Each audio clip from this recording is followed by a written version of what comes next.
Radio.com.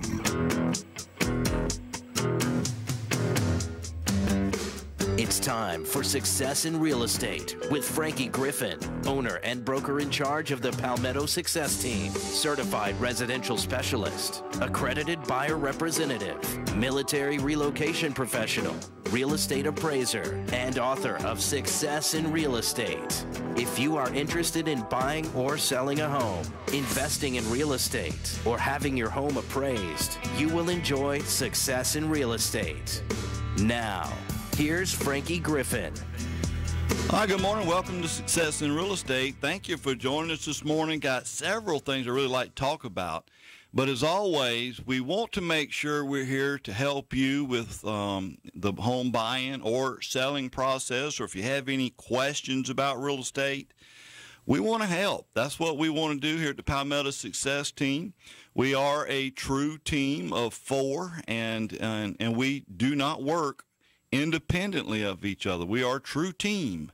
We work together, and so when you hire the Palmetto Success Team, you get four realtors working on your behalf to make sure you have a very successful transaction. We do specialize in different areas to make sure that you get the highest degree of representation you can possibly get, and that's what we want to do.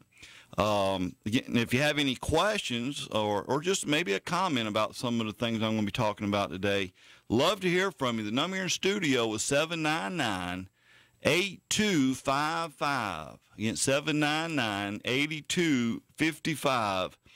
And here's where I want to just sort of start out, start the show anyway.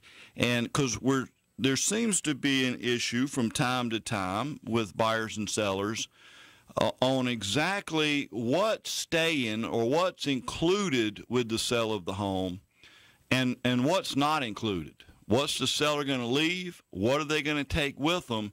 And somehow we're right at closing and from time to time, even after closing, debating on whether something should have been included with the sale or the seller should have left it, and we find out later they took it or vice versa. So let's just see if we can't answer some of these questions and why these issues come up. First of all, it's very important to understand there's two types of property that you can own. It's either going to be real property or personal property. It's one or the other. And it's pretty simple, really, when you think about it.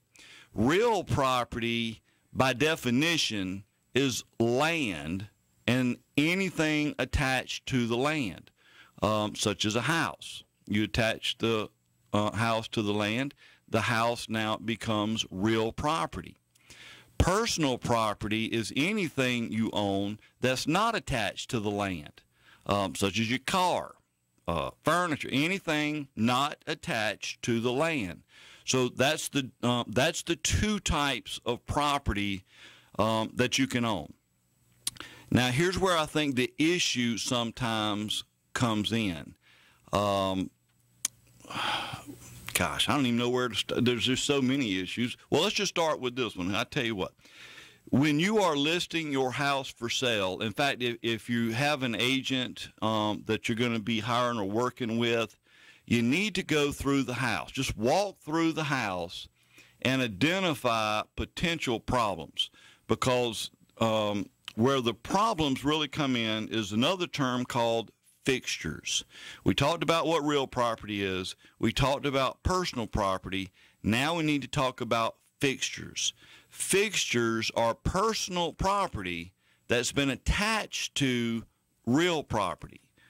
And if you read the contract of sale, at least the one that we use around the Midlands, in fact, I think it pretty much is pretty standard across the board, but a fixture, or the way the contract reads, it'll say this sale includes all fixtures currently attached to or planted on the premises.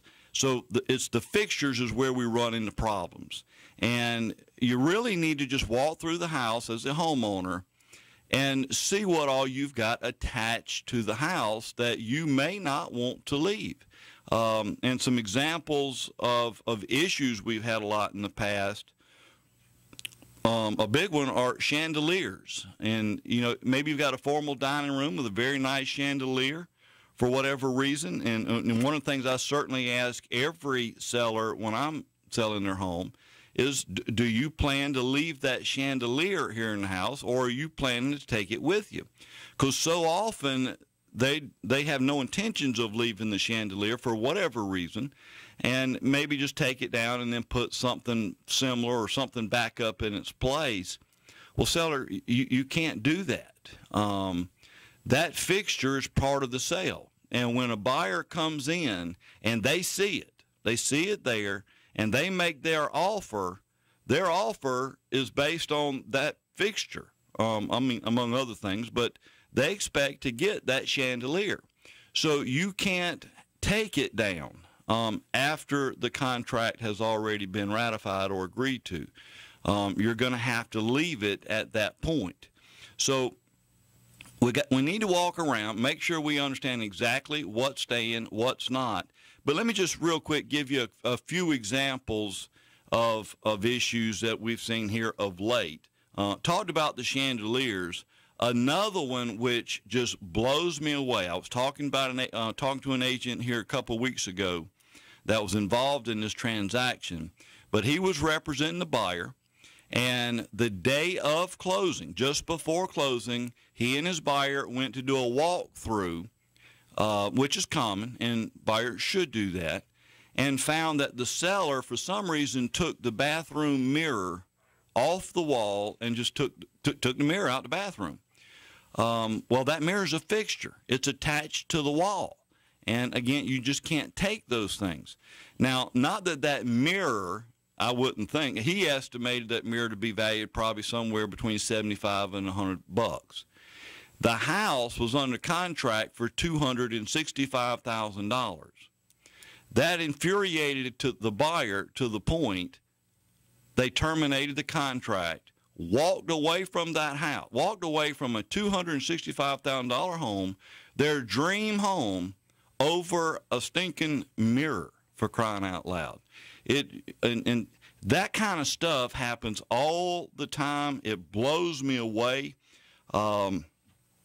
It's just incredible what will trigger someone to walk away from a deal, or even in some cases go ahead and buy. It's just amazing what goes through a lot of people's minds. And I know we're about out of time in this first segment, but maybe in the next segment we'll get into it. But another common issue are some of these flat screen TVs that are hanging on walls.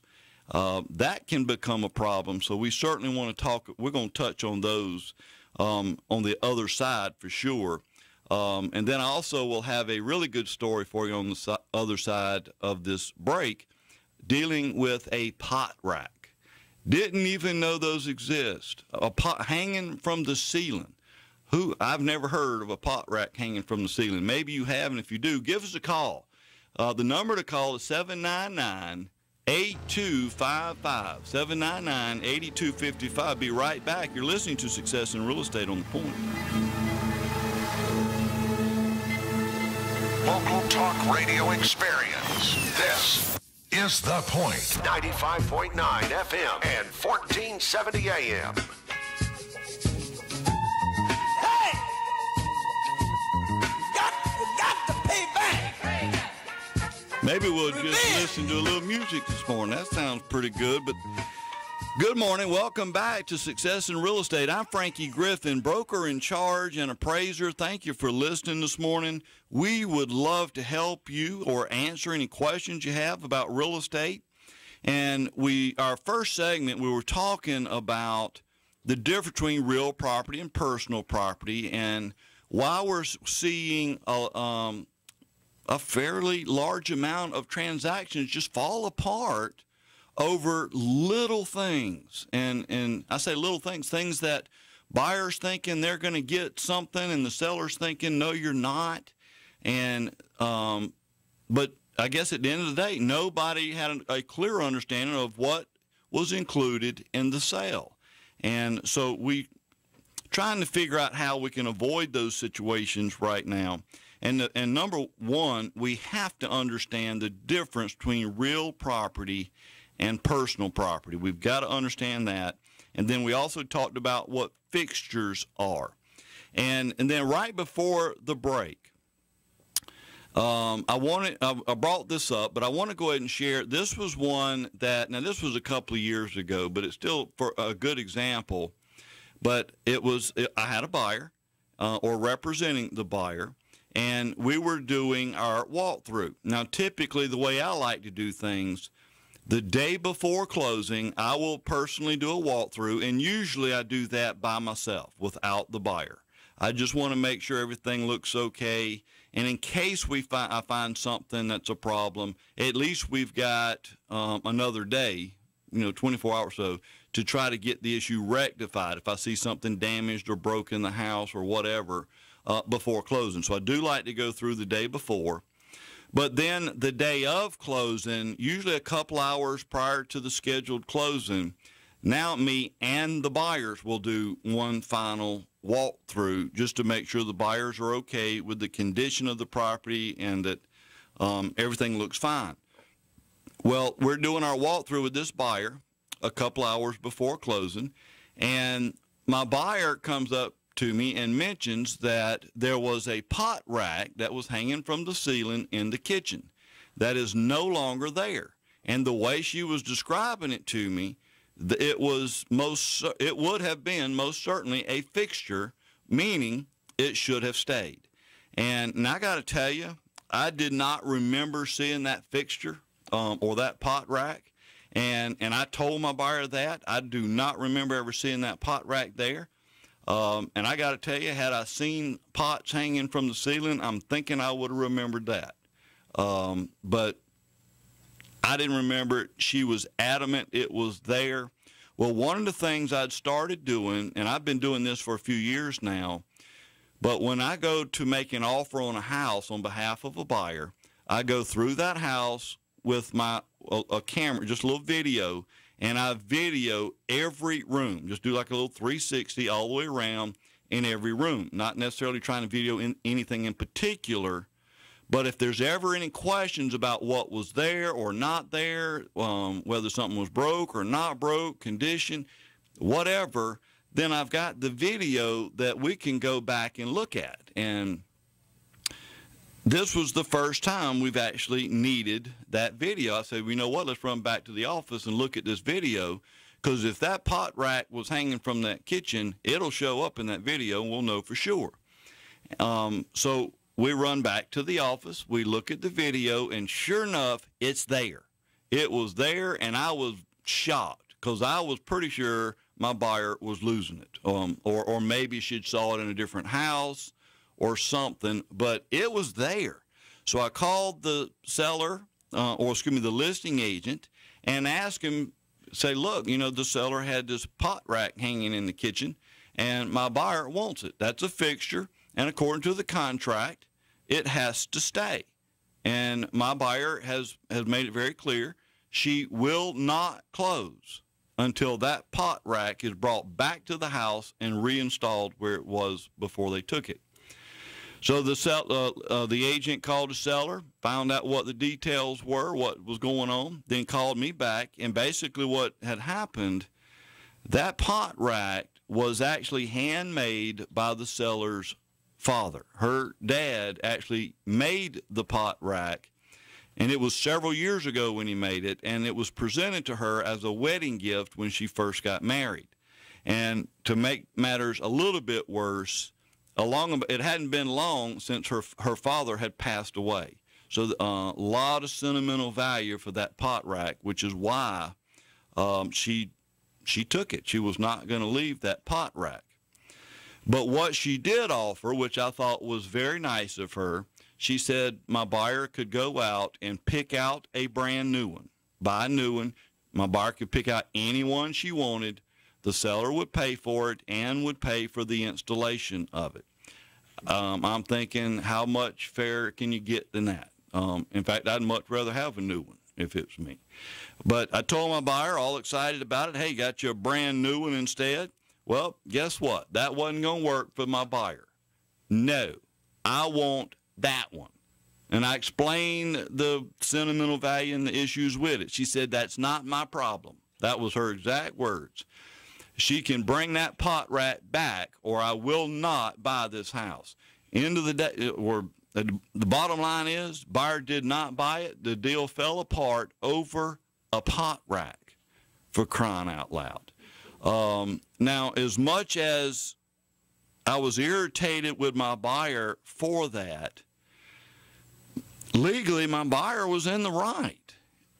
Seller, if you have stuff like this hanging in your house or attached to your house and you're not going to leave it, you've got to take it down. You've got to unattach it before the house goes on the market. If you want to put something back up in its place, you can do that.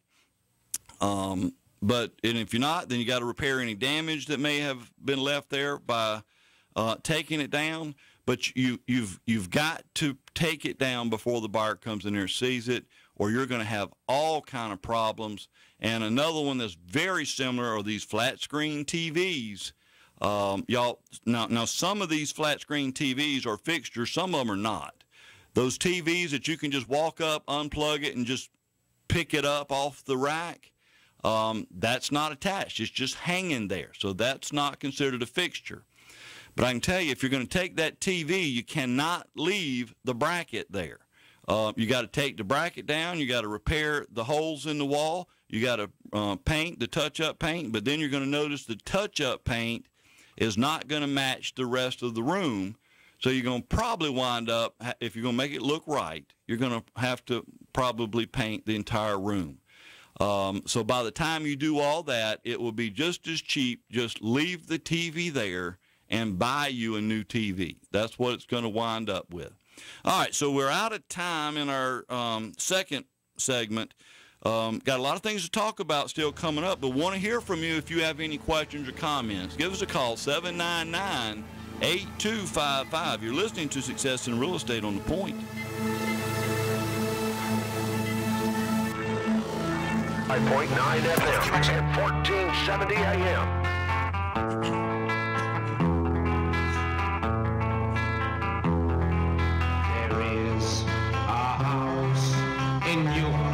All right, good morning again. Welcome back to Success in Real Estate. I'm Frankie Griffin, real estate broker in charge and appraiser. Love to hear from you if you have any questions. I'm just kind of sitting here staring at Brian, and could use somebody to talk to if you have some time. Give us a call. The number is 799-8255, 799-8255. And love to answer any questions you have, preferably real estate. That's something I know a little bit more about. But hey, just give us a call if you've got nothing to do. All right. So we've been talking about the personal property, real property, what stays and what goes. Now, to make sure you're safe here, and really what I'm getting ready to address right now is the buyer. A lot of times buyers will ask for some items of personal property. And, for example, refrigerators. That's a very common item that buyers will ask the seller to leave. Washers, dryers, stuff like that. Well, those things are considered personal property. It's not real property, and it's not a fixture. So those things still belong to the seller. But it doesn't mean, as the buyer, you can't ask for it. And maybe the seller would be willing to leave it if you're going to buy the house. And that's sort of what we've been going with. But if you're going to ask the seller to leave personal property, just for example, the refrigerator, what you tend to see agents do, those are little comments or remarks section in the contract of sale, where they'll just write in that remarks section, seller agrees to convey refrigerator or leave refrigerator and leave the washer, leave the dryer, and all this stuff. And that's not how you do that. I hate it when I see that kind of stuff. It's just not right. And, you can put it in that contract to sell. Not that you're going to have a major problem with that, But here's where you could have some issues. Even if the seller signs the contract of sale, agreeing to leave it and then take it, buyer, what are you going to do about it? Because that contract of sale is not a valid conveyancing document. In fact, contract law says you must convey real property via contract of sale, not personal property. To convey personal property, you're going to need a bill of sale. And so often we just write up the personal property in the contract of sale and never do a bill of sale to go with it. Well, that makes it invalid, which also would render it unenforceable. So if you want it, you might as well do it the right way. Get the bill of sale and send it in with the contract of sale, so that way you're protected. The other thing I might highly recommend is, again, when you're going to ask for personal property, and if the seller's going to leave it, then you've got to be very clear about what you're going to leave. In fact, I was sharing this story last night with the class I was teaching, so I'll share it with you as our listeners. I was actually representing a homeowner selling their home on Lake Murray. And now, this was a few years ago also. In fact, it was right during the downturn when you couldn't, if you were having a hard time just giving your house away at that time. It was tough for home sellers. But this was it was a little over $1 million home, very nice home on Lake Murray. And obviously, there's just not a lot of $1 million home buyers around Columbia anyway, even in a good market. But in a down market, we were having it had been on the market for a while. We'd been looking for quite a while trying to find a buyer. Well, we finally got a buyer that was interested and made an offer, and it was a very reasonable offer, with the exception of one thing. The seller also had a boat garage on the lake. And, I mean, he could actually drive his boat straight into the garage from the lake. It was really, really nice. And this particular boat was a very large boat. Now, I don't know what boats cost or what the values are, but it was very expensive, I would assume. In fact, I was surprised you'd even have a boat that big on Lake Murray. Be honest with you. It was a big boat. Anyway, but the buyer had wrote in the offer that they wanted the seller to leave the boat as part of the deal. I'm like, are you kidding me? And I was really kind of nervous, quite frankly, about even presenting the offer to the seller, just because in my mind, I know if I'm the seller, I'm probably not going to be very happy with that. But you know, I got to present the offer, so I did. And I was very surprised at my seller's reaction. Not that he was very pleased with the buyer asking for the boat, but the reality is, and what he told me, Frankie, I'm going to have to think about it because we need to get this house sold. And it had been on the market for a while, and he needed to get the house sold. So he was considering or wanted some time to think about whether he's going to leave that boat or not, a large boat. Well, he called me the next day, and he said, all right, I've thought about it. Frankie, we need to get it sold. Let's do it. We're going to agree to leave the boat. I said, hey, all right. So, y'all, we closed on the deal, and I'm telling you, it wasn't 2 hours from the time we closed on it. The buyer's agent calls me up wanting to know, where is the boat? And I said, well, as far as I know, it's in the boat garage. I don't know. I mean, I didn't. As far as I know, it's still there. But anyway, the buyer's saying it's gone. That boat was not there. So I called my seller to see if I could find out what was going on or if my seller knew where the boat was. And my seller's response was simply this: Frankie, the boat is there. It's still in the garage right where it was left. And I said, well, the buyer's saying it's not there.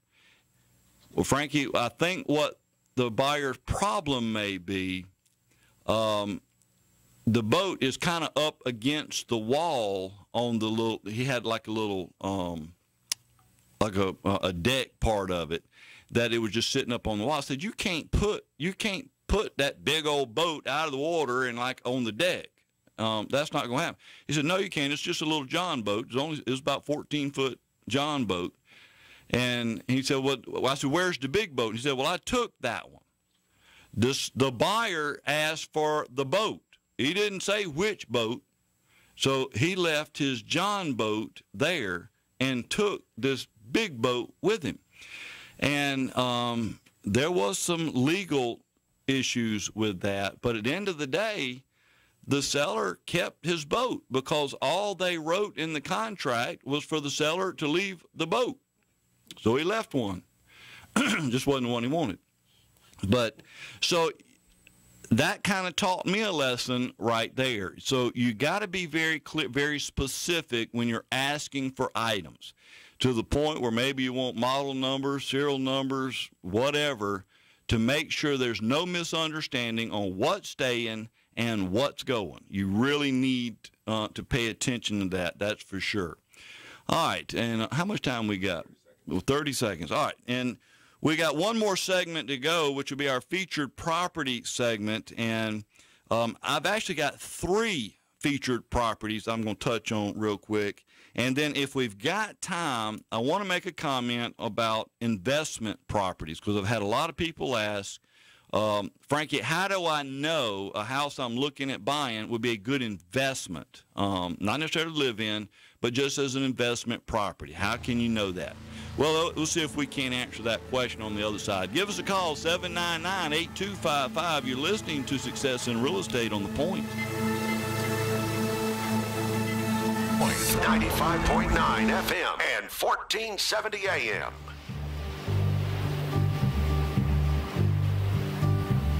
Sitting in the morning sun, I'll be sitting when the evening comes. All right, good morning again. Welcome back to Success in Real Estate. Again, I'm Frankie Griffin, real estate broker in charge and appraiser. Thank you for joining us this morning. And right now, we've actually got a special guest on the telephone. I'm going to bring straight up right now. Everybody's family or friend, Andy On with On and McKay Law Firm. How we doing? Everybody's family member. That might be true, but I'm Lebanese. I don't know if we got that many Lebanese in the States. How you doing, brother? Oh, it's such a fine day today. Man, what a great class we had the other day over at your school. Oh, you yes. are loading them in there. I bet we had 35 or 40 agents or students in that class. It was, it was a big class. We had to shut it down. It's a huge class, I'm telling you, and they seemed to finally learn something when I got up there, but I don't think they've learned a whole lot, because you've been teaching them. Yeah, right. I understand. I do. Nah, they were very involved and very had a lot of good questions and a lot of good interaction with them. So I think we're going to have a lot of good agents coming out of that class. Great class, though, Frankie. Great. Yes. I wanted to tell you about some things we got going on. We've been doing. We've been with the schools starting back. Yesterday, we bought school supplies and handed out little school supply bags at Chapin Elementary School with my wife, Peggy On, with Exit Palmetto, and we did the same thing at Lexington Elementary with the Charles Kaufman, Mary Kaufman team at Kaufman Realty, and had a great time seeing all the kids and all the parents coming back in and the teachers. Tis the season for school to be starting back. But I wanted to let you know about our tutoring tour coming up next Thursday night at 5:30. We're going to be talking again, Frankie, on these changes. Mm-hmm. For agents who have not attended any kind of educational seminar on these changes that are going to be taking place in October, you really need to get here. And this is going to be a unique opportunity. Melissa Garrison with Fairfax Realty, who is just a tremendous agent and does a lot of work with our office. She's got a really unique property, Frankie. It is this is going to be held out in the Gilbert area, 397 White Plains Place out in Gilbert. and it's a community that is basically it's got an airstrip right behind the community with hangars, because the folks that own houses out there have planes.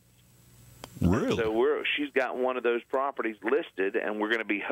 She's been kind enough to let us host this event. I think she may be calling in. I'm not sure if she's called in yet, but hadn't yet. But I will tell you, this is going to be a really unique listing. So I think it'd be a fun place to have this and kind of, see what this is like. We've sent some emails out, and I think we've sent you an email, so you may have it on your website or something. Yep.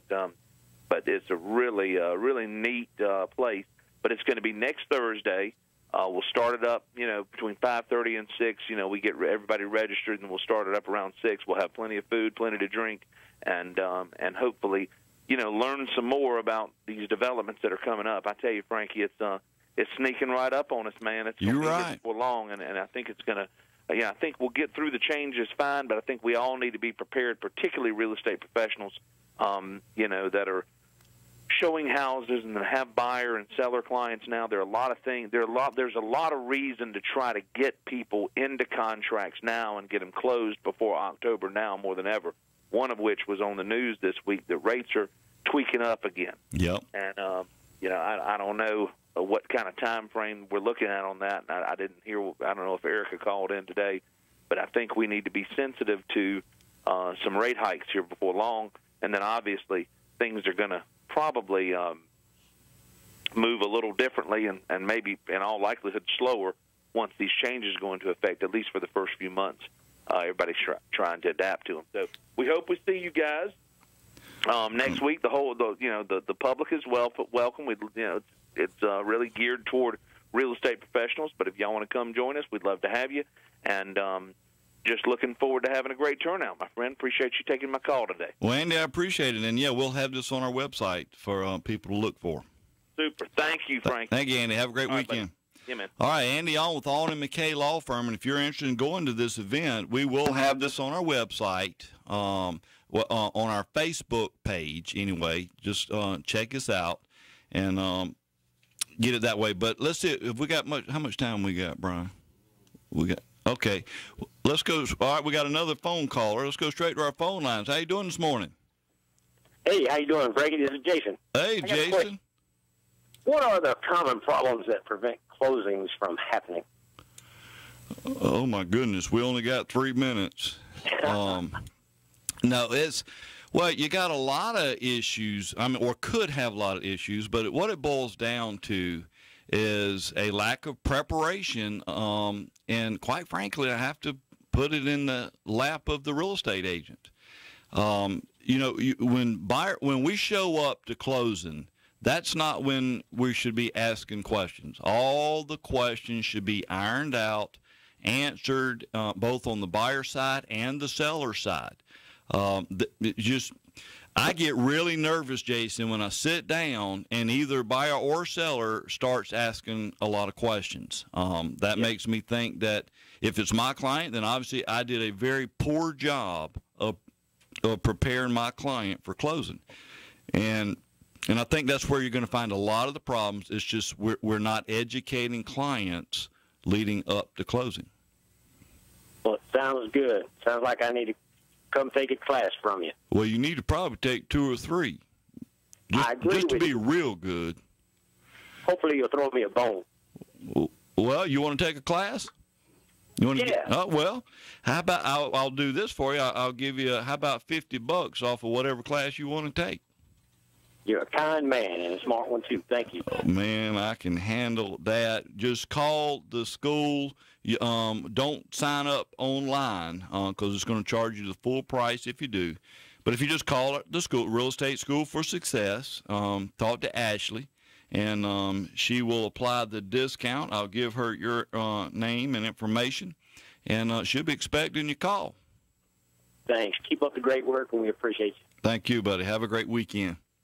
You too, bye. All righty. And if you're thinking about getting your real estate license for some reason, we'd love to help you because it's a great time to get your license for all kind of reasons. If you want to start a career, a new career, we can do it. Maybe you just want to make a few extra dollars with no intentions of quitting the job you have. Real estate is a really good option. You can certainly go check out our school website. It's just realestateschoolforsuccess.com. For is F-O-R. But realestateschoolforsuccess.com. We're out of time this week on Success in Real Estate. Hope you have a great, safe weekend. See you next week, same time, same place. Be careful.